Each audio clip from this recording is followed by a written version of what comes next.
if you're not thinking about sound and audio strategically and intentionally as it applies to every part of the mix in marketing, every touch point, every channel, every platform, then you're likely going to be doing yourself a disservice.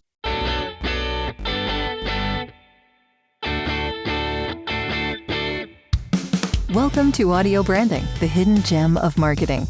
Sound plays a more important role in human behavior and our decision-making than you may realize. In this podcast, I'll help you understand the art and science of sound so you can better influence others in business and your life. I'm your host, Jody Krangle. Let's delve a little deeper. This is the first part of my interview with Shez Mehra. My next guest is an award-winning creative entrepreneur, founder, advisor, and producer who specializes in building brand affinity through the strategic and intentional use of sound. Kinda sounds like he's the perfect person to ask about this audio branding thing, right? His name is Shez Mehra, and we met recently at a monthly Zoom chat that Jeanna Isham put together discussing sound in marketing, and you'll have already heard Jeanna's episode by now. Shez really impressed me with his knowledge about the industry, but also with the projects he's worked on in the past, and where he sees all this going in the future. He's on the cutting edge and is discovering creative ways to use sound for his clients every day. I'm looking forward to exploring a lot more about that and hearing some of the stories he has to tell. I really think you'll enjoy this too. Well, thank you so much for being here with me, Shez. I really appreciate your taking the time. I know you are busy. You were saying you've been nose down in your work for the last little while, and well, probably more than the last little while, but I hope it's going well. Yeah, it's a pleasure to be here. Thanks for having me. That's good. And thank you. I wanted to ask you to start off here, just maybe to get some stories, because stories are always fun. What was the first memory of sound that you have that really moved you, out of curiosity? Probably dancing to Chubby Checker with my dad. That's a great memory. 4 or 5 years old, doing the twist and just getting completely energized every time I heard that song. When I was a little bit older, not too much older, maybe 5 or 6 years old, I would press my ear right up against the radio and wonder how the musicians were so small in that little speaker and how the music was coming out. I love it. My parents had a vinyl collection and a record player, playing records like, the Grease soundtrack and various things. And yeah, I was always fascinated by sound, I suppose, now that I really think back. So yeah, it's sort of been baked into my life and my childhood in interesting ways. That's great. Yeah. So is that what led you to working as you do now in sound? Or what was the progression to getting where you are now? So for me, I immigrated to Canada in 1996. I was 10 years old, and I found it difficult to amalgamate with the other kids here. I had never seen snow. I never played hockey. I got made fun of for having a WWF backpack, which I thought was ludicrous because wrestling Really? was life, and Bret Hart was Canadian, and I was excited to come to a country where the best there was, the best there is, and the best there ever will be was from.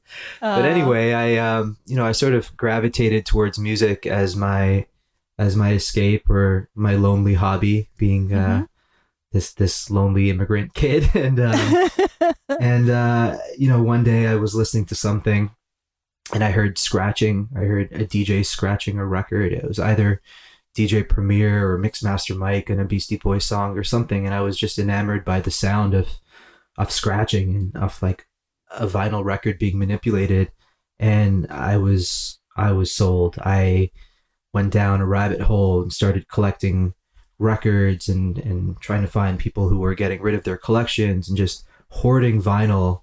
And then for my 15th birthday, I took all of my money from shoveling driveways and working at Tim Hortons and delivering a paper route. I took all of that and I bought turntables. I bought a Newmark belt drive starter kit, And I wasn't old enough to drive down to tracks in Toronto, which is where I went to. And my dad on the drive down sort of asked me, you've worked really hard to save this $2,000. Why are you buying 2 record players? What are you doing? And that's what I did. And, I got into DJing as a hobby just to cut and scratch and sort of manipulate sounds and mix records and mix music. And one day I went to an all ages club. I was 16 at the time, and I saw the DJ playing that night completely control a crowd of 2,500 kids in a big space. I think it was government's main room in Toronto, and he had this whole crowd just eating out of the palm of his hand and manipulating the energy and taking them on this incredible journey. And I just stood by him and watched him the entire night. My date was pretty pissed off at me because my wife now, actually, we went to that club together. Yeah, she was like, "What are you doing? Come dance with me." And I was just staring at this DJ. But I got captivated by DJ culture, and I was fascinated by this person sort of behind the scenes playing Wizard of Oz and really controlling the entire narrative and soundscape and influencing so many people's journey, and taking them on this incredible, wave of energy. And yeah, I decided to get into DJing more formally, if you will. And I started DJing clubs. I started DJing all ages parties. I started DJing 19 plus clubs when I was 17. And, when I went to school at the University of Guelph for economics and marketing, but I was always focused on music in some way, shape, or form. And DJing ended up being a pivotal part of my university career. I started throwing events and cutting my teeth by giving myself a forum to play my music. And one thing led to another. And, before I knew it, the DJ career was going really well. And I started traveling around the country and then across the world, many times over, playing all kinds of events, from film festivals to charity galas to nightclubs to brand and corporate events.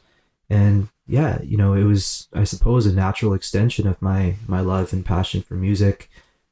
Took me on this journey, and through that journey is when I realized the incredible power sound truly does have in its ability to influence and control people. And that's sort of how one thing led to another for me, and I ended up in the advertising and branding marketing side of things. But it was always through this natural iteration of sort of following my North Star, if you will. And here we are. Sure. Yeah. I should point out to anyone listening that there is nothing more quintessentially Canadian than working at a Tim Hortons to raise money for whatever you're doing. Yes, Yep. That was pretty quintessential there. That's it. So well done. Thanks. I love that. That's great. So the love of music is what got you into this whole branding idea. And I love that you studied that in university too, because, the business end of things, I'm sure, has put you in good stead for what you're doing now as well. And the melding of it, I'm imagining, would be a great combination. Yeah, I think, regardless of whatever your art form is that you practice, whether you're, a painter or a musician or whatever it is, really, fortunately or unfortunately, depending on how you look at it, 80% of it is knowing how to make a viable living out of what you do. Granted, if you want to make it a career and not keep it as a hobby, right? Two different things. But yeah, the business side of things is incredibly important. And I've always had one foot in music and arts and the other foot firmly planted in commerce, and understanding that, the goal of whatever it is we're doing as artists or musicians, again, fortunately or unfortunately, depending on your perspective, is to move that needle and lift sales or make money and sell things to people. So have to have that in consideration as we, focus on the artistic side of things as well. Yeah. So I wanted to ask you specifically, actually, what do you define as audio branding? Because I know we've talked a little about the business and the music and the artistic end of things. And I know that there's a melding when it comes to audio branding because it is advertising, but it's also psychology, right? Sure is. Yeah. So Yeah, what do you define it as? I suppose I look at it as though, audio branding is essentially building differentiation through sound. And it's not unlike visual branding in that you see a logo or a brand color, and you're intrinsically thinking about, that brand or that company. In Canada, we have 5 big banks and they all happen to have a different color. And the same thing can be said for sound is when I hear sounds, what do I think of? And how do those sounds make me feel? And am I thinking about or recalling any specific companies, either for profit or not for profit? So, without getting too detailed and nerdy, I think at a high level, it's about the way sounds make us feel about a product or service. So you've talked about what the difference is or what the definition of audio branding is. And by the way, getting detailed and nerdy here is perfectly fine. Fair enough. So Okay. we're all good with that. But I wanted to ask you what the difference was between an audio brand and a jingle, because I think a lot of people are getting the two mixed up. Yeah, I think, again, this is, my personal opinion, and I wasn't around in the 50s and 60s, but I think jingles were largely produced for binary mediums of communication. So, either broadcast television or broadcast radio. And people lived very different lives back then. They were fully entrenched into those mediums. They were either gathered around a TV set, watching that programming and watching those commercials, listening to those commercials. And the same thing could be said for radio. They were probably driving in their car somewhere with their family or pulled over eating fast food or what have you. And they were actually, paying a lot of attention to those mediums. And I think today, the way we consume information and the way we consume content is not binary at all. We are doing a lot of different things at the same time. Our attention span is being pulled at and tugged in many different directions.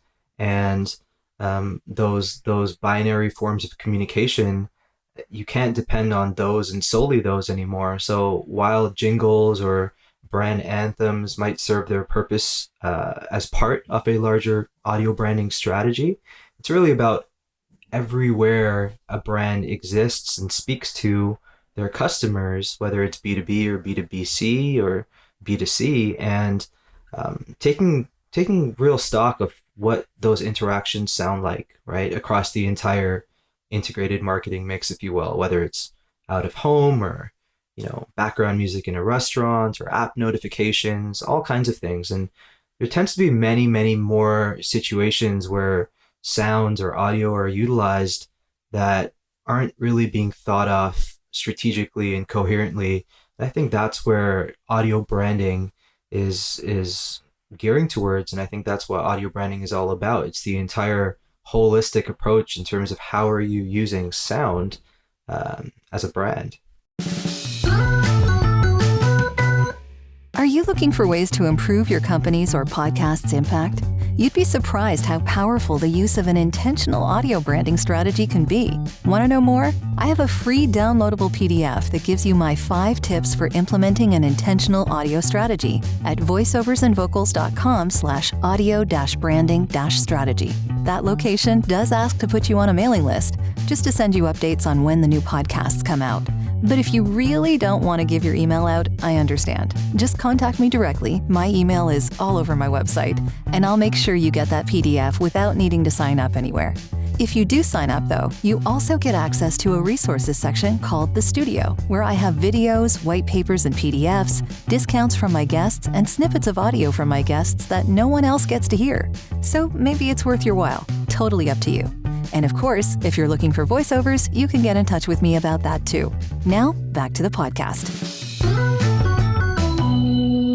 So along those lines, then, what do you think about audio-only social media apps like Clubhouse? Do you think there's a future in that, or are you seeing, where that might go? I do think there is a future. I also think that they're getting perhaps more attention than they deserve right now because of everyone's situations being locked down, if you will, in COVID. But that being said, I think there is a purpose they serve, especially with the fact that you can participate and consume that information while doing other things, right? A lot of the Clubhouse rooms that I am listening to, participants and moderators are often driving or running or buying groceries, and you couldn't necessarily do those other things while scrolling a feed of visual social content. So one would hope you're not. If you're listening in the car, one would hope that you wouldn't be scrolling through visuals in a car. Right. And I mean, people do it all the time. Yeah. You see people on their phones scrolling through a feed, whether it's Twitter or IG or Facebook or what have you. But yeah, to that point, I think there's a future because people are busy and they want to do other things. We are multitasking every day. And if we can consume information or participate in a conversation that is educational or informational in terms of helping us learn about something, then why not be able to do it while we, buy groceries or work out? So I think there is merit in the future of social audio platforms. Yeah, that makes a lot of sense. I'm finding it to be very informal, and I kind of like that idea of it. But yeah, I like the idea that I can do other things while I'm listening. I do think we're going to hit sort of a wall or a point of exhaustion like we do with every new thing that comes along. And even myself, I've, granted I only have Clubhouse on my iPad because I'm an Android guy.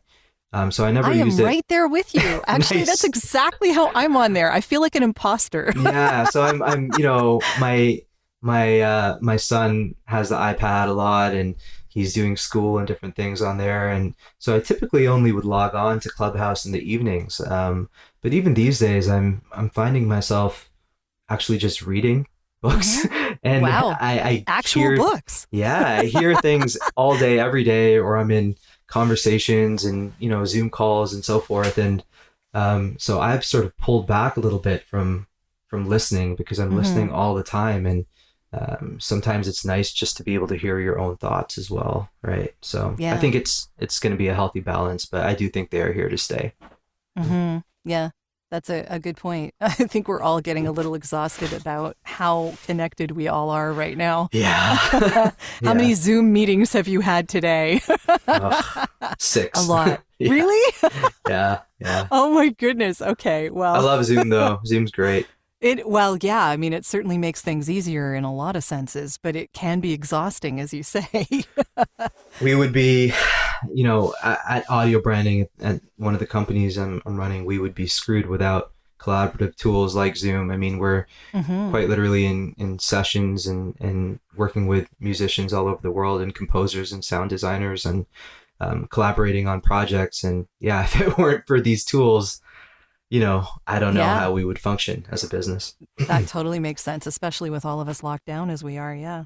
And, not many people in an organization actually being in the same city anymore. I mean, being able to work globally is really a fantastic asset to any company at this point because you get so many different perspectives. That's it. Yeah. That's it. But along those lines, I also wanted to ask you if you had any case studies of your audio branding that you've worked on for companies, because I'd love to hear how those went and almost how the process goes, because I know that you start by helping companies figure out who they are in sound. So that's got to be quite the process. Yeah, it is. So there's a number of case studies. We can begin actually with, I'll leave them unnamed, but it's an energy company in Canada. And, they were launching a net new brand as a subsidiary of theirs. And the brief came in as, like you said, just a jingle, just a mnemonic. Yeah. We just need a little catchy little earworm, if you will, to remind people that it is us. And our approach is a little different in that if we don't truly believe in the why and the work that we are getting into, we will gracefully bow out. So we challenged and we pushed back and said, why do you think you need this audio asset or this mnemonic or jingle, if you will. We would love to hear your strategy and thinking as to what this means to you and how you plan on using it and so forth. And, once we dig into those questions, and that's the first sort of phase in our process, understanding the goals, the KPIs, the undertaking, why are we even having this conversation? We tend to uncover, I'd say 95% of the time, we tend to uncover a lot more information than is presented, and that the client likely hasn't thought about themselves. And it's in that initial discovery where we end up highlighting the real opportunity and helping them write another creative brief, if you will, regarding what we're doing and why. And, that little inquiry of a mnemonic turned into a much, much larger scope of work that extended across experiential, out of home, digital, radio, TV, even product sounds and notifications. And most brands aren't thinking about sound in this way. It's always thought of as a post-production conversation. It's always something that comes up after the strategy team has thought about things, after the creative team has written, their treatment of a campaign or a brand launch, after the production team has been involved, after the media buying agency has gotten involved, and then it's thinking about sound. And if that's the case, we choose not to do the work because we believe that audio belongs at the very top of the strategy and planning, whether it's for a brand or a specific ad hoc campaign. But if you're not thinking about sound and audio strategically and intentionally as it applies to every part of the mix in marketing, every touch point, every channel, every platform, then you're likely going to be doing yourself a disservice. And, if that's the case, again, we're picky and choosy about the things that we want to get involved with because we want to do great work and we want to do meaningful work that moves the needle and impacts people consciously as well as subconsciously. And to truly do that, it is a completely holistic approach in terms of what we're doing. So that's the first phase, is making sure we're all very clear as to why we are going down this path. And then also understanding, what are the brand objectives? What are the campaign objectives? What does a win look like for you as a company? How do we discern or understand value? What does that mean? How can we get clear on value being created? So these are the sorts of questions that we dig into, and it takes much longer than just responding to, a tactical brief and delivering on it. But it allows for a much deeper conversation that typically stems up the organization into leadership teams and C-suite. And from there, it turns into a more of a partnership versus a vendor conversation. So, that's our personal kind of philosophy on things and the way we treat it. Yeah. I'm just wondering how that process usually happens, because if you're like, what kind of materials do you use to help people figure out what their sound should be? Do you know what I mean? Like, because there's a conversation there where the company needs to know who they are before they can come up with sounds that approximate that or that give people the emotions they want to have people feel. Right. It's a big conversation. Big time. Yeah. So most organizations or brands typically have a guide in terms of their visual and verbal identity. And they're usually comprehensive, meticulous documents that are very rigorous in terms of the safeguards that they adhere to. And once we have that information, we play a little game where we ask different stakeholders in the organization. We have a set of questions that we give them, but we specifically have them all answer those questions independently. And what ends up happening is, even though a brand team or a siloed unit of a company is completely aligned on their visual and verbal guidelines, because music and because sound is so personal, they end up coming back with completely differentiated, often polarizing answers as to what their brand sound should sound or feel like. So once these organizations come back and answer these questions that we've sent them, just to do a temperature check, if you will, what ends up happening is their answers are actually completely differentiated and polarizing. And that presents the opportunity to say, see, you know what your brand looks like, you know what your brand sounds like from a written component, but your opinions of what the brand should sound like are all over the place. And that sort of makes the case, for what we do and how we can help them, guide them, hold their hand to get to a point that they're all comfortable with and that they believe in. So our goal is to align brand sound in the same way that they've aligned their brand tone and their visual brand identity. And again, most organizations haven't gone through this conversation as yet, so it's not their fault. They haven't been thinking this way. And once we can point this out for them and help them establish clarity as to why we are doing this, and the fact that your own brand team is completely misaligned on something very important, something that you spend hundreds of millions of dollars on paid media behind potentially, that highlights the real opportunity that, okay, this is something that we should likely be thinking about more thoughtfully. And so I think it's just in how you sort of frame the opportunity.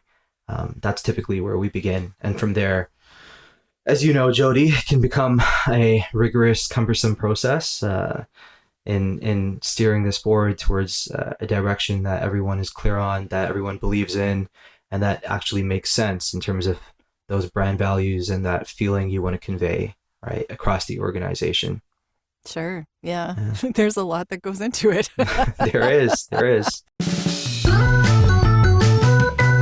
I know we're all dealing with a lot these days, so I really wanted to acknowledge those that have gone out of their way to leave an honest review of this podcast. Like Edith, who writes, "Excellent job. I will recommend this podcast to my friend who is now working on their company branding. I believe that sound plays a great role in their company's brand, and I'm sure she will like this recommendation. Excellent job, Jody." Thanks so much, Edith. I'm so glad you and your friend find the podcast useful. I really appreciate your comments. And for those of you that are interested, you can also leave a voice review now off of the main podcast page. It's super simple, and I'd love to hear what you think. Now, back to the show. I think it's amazing that a lot of companies just really haven't thought of it at all, that they're so comprehensive with the visual aspects, and yet the audio is just completely left to whatever media buy or marketing firm they've decided to go with, and whatever license-free music they've decided to plop on it, whatever they're using. I think it's worked well until now, or it's worked not necessarily well, but they've gotten by. Yeah. But I think many organizations are going to find themselves caught off guard because they haven't been thinking about this. And again, is it their fault? Not necessarily. They've likely gone through, decades sometimes of leadership that has always done things a certain way, and it's worked because, again, the world has been designed in such a way in terms of how we communicate with one another, but it is not the same world as even 5 years ago or 10 years ago. And lots of changes.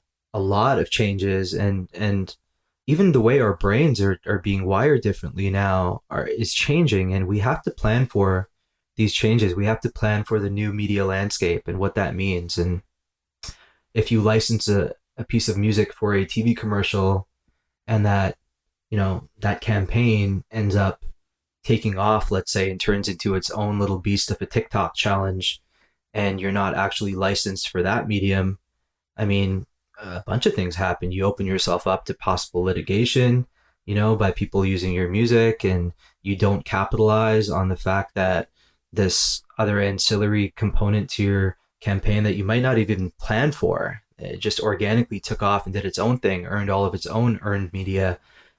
You have to consider these things, because you can't look at things as tactical ad hoc campaigns agnostic to platforms anymore. You really need to think that, okay, this is a TV spot, but what could it look like in the context of social, or this is a social campaign, but how might it translate to physical locations when we are back interacting in physical locations. So I think really taking a holistic sort of integrated look into things and planning for sound and planning for audio or music in that capacity is going to become, the way forward, and it's going to become normal for brands and their agencies. And that's another thing. I think a lot of the typical creative agencies that exist today, that have existed for decades, I think you're going to see them sooner than later all come out saying that, hey, we do sonic or audio branding, because it's this very important thing that is not going away, and in fact has tremendous tailwinds behind it. And you're going to see these holdco agencies all sort of rubbing their hands, thinking that, oh, okay, great, this is another thing we can sell through to our clients, and Sure. it's another thing in our P&L that can make us money. But so I think, and this is a prediction, we'll see how it pans out a year from now, I guess. I think you're going to see traditional creative agencies that have typically leaned on post houses or sync shops or music houses. I think you're going to see them come out saying that, hey, we are sonic or audio branding experts too, and you should know how your brand sounds, and we can help you with that. So they'll bring it all in-house. Yeah, or they'll try to, but as you know, it's a specialized, nuanced conversation. It's not as easy as just hanging a shingle. No, it's not something you go and just decide to do one day, and right through to strategy, down to how your account team knows how to sell it through and instill confidence and trust within a client to move forward. All That's of those the subtle trick, nuances. isn't it? Yeah, I mean, because people, I don't think, understand how powerful this is, first of all, but I don't think that they understand what their true ROI is going to be. And right. convincing them that there actually is an ROI and that they should have started it 10 years ago Yeah, is the tough sell.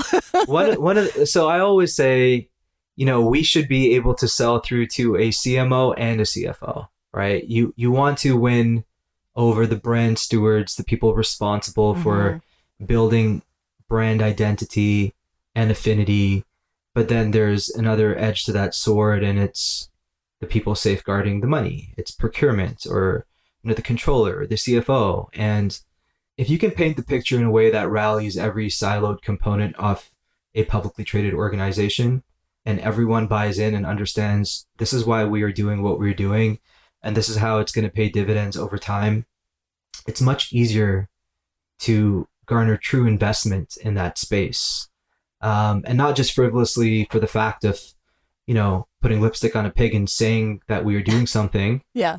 But truly working on it with the same level of attention and detail and respect as you do every other component of your brand. And I think that is, that's how we like to do things. We like to say, okay, let's actually take stock of how much money you have spent syncing music over the last 5 fiscals or the last decade. Yeah. And you add it up, and, the next question is, okay, cool. So what do you have to show for after the fact? Yeah. These campaigns have all expired. They're not running anymore.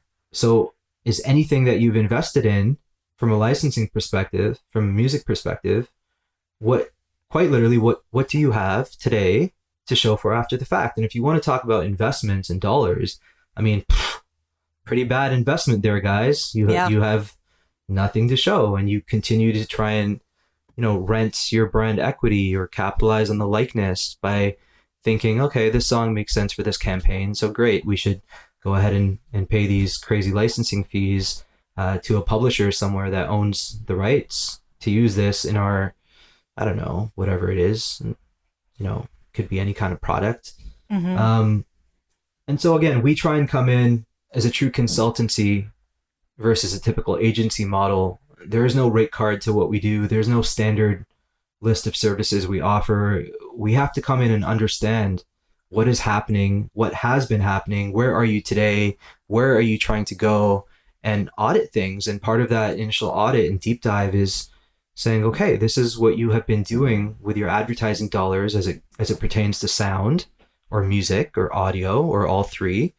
And here are opportunities to actually take that money and spend it in much more beneficial ways that will leave you with something that is likely going to become an upfront investment, but will be amortized for years and years to come. So again, from a framing perspective, when you it's like investing in real estate, I suppose, or you might look at a mortgage on an investment property or something as like, oh, this is huge, a huge debt, a huge expense. But over those 25, 30 years, you actually own something. You own physical land, you own these bricks, you own this structure. And for brands to invest in their brand identity from a sonic perspective, from an audible perspective, they will in fact own creative assets that live on their balance sheet. And, I haven't looked into the specifics here, but a company like Intel, I wonder what is more valuable on their balance sheet. Is it their Audible brand asset, their audio logo, which has much higher recall than their visual logo? Totally. Or is it their visual logo? Now, I don't know, but I would argue that their audio logo, in terms of recall and memorability and familiarity, is very valuable to their balance sheet. So I think, as creatives, as musicians, as composers, we understand the value of what we do, but we need to be able to frame it and articulate it to the people responsible for investing in brand and brand decisions.